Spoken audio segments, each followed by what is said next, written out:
సత్య సాక్షి అనుదిన మన్నా ద్వారా మీ అందరికీ శుభోదయం.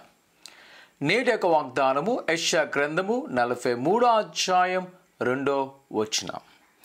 నదుల్లో బడి వెళ్ళినప్పుడు అది నీ మీద పొర్లి పారవు.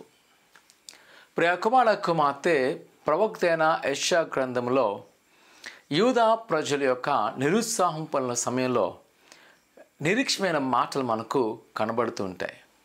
వారు ఎప్పుడైతే బబులోను చెర వెళ్ళినప్పుడు వారి ముందున్న ఒక విషాదకరం ఏమిటంటే వారు ఆ దేశాన్ని విడిచిపెట్టారు.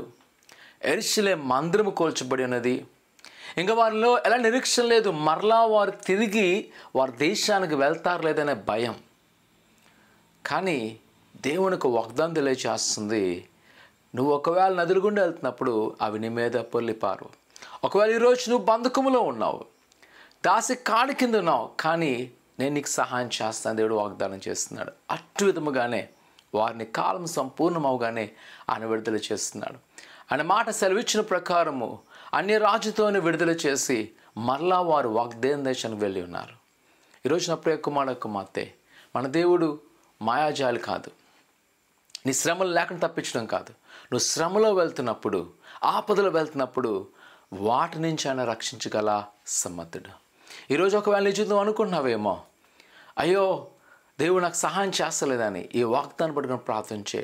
నీ ముందు ఎంత బంధకం ఉండొచ్చు, ఎంత శ్రమ ఉండొచ్చు, ఎంత కాడిమపు ఉండొచ్చు, భయపడక, ఆందోళన చెందక, అధైర్యపడక ప్రభువైన యేసు మీద ఆనుకో. ఆయనకి సహాయం చేయబోతున్నాడు. ప్రార్థన చేసుకుందాం. పరిశుద్ధుడా, ఘనమైన దేవా, నీకు వందనాలు. ఈ ఉదయకాల సమయంలో ఆనాటి యూదా ప్రజలను రక్షించిన దేవా, ఈరోజు నీ కుమారుని మాత్రం రక్షించండి. ఇదిగో శ్రమ గుండుగా వెళ్తుండగా అవి వారి మీద దాటి నువ్వకుండా నీ శక్తి, నీ బలాన్ని సమకూర్చబడుతున్నాను దేవా, నీకున్నారు. నీ కృపాక్షలు నింపి దీవించి ఆశీర్దించబడుతున్నాను దేవా, నీకున్నారు. అయినా వారు ఏదైతే కోరుకున్నారో ఆ కోరికలు మీరు సిద్ధింపచేసి ఫలింపచేయండి. అయినా వారి పట్ల నీ ఉద్దేశం ఏదైందో వారు నెరవేర్చుకోమని తనైనా మరి ముఖ్యంగా ప్రభా ఈ ఉదయకాల సమయంలో వారు ఎలాంటి సవాలుతో ఉండగా ధైర్యపరచమని యేసు నమ్ముతున్నాం తండ్రి. ఆమేన్. నమ్మకుంచండి. దేవుడు సకాలంలో విడుదల చేయను గాక. ఆమేన్.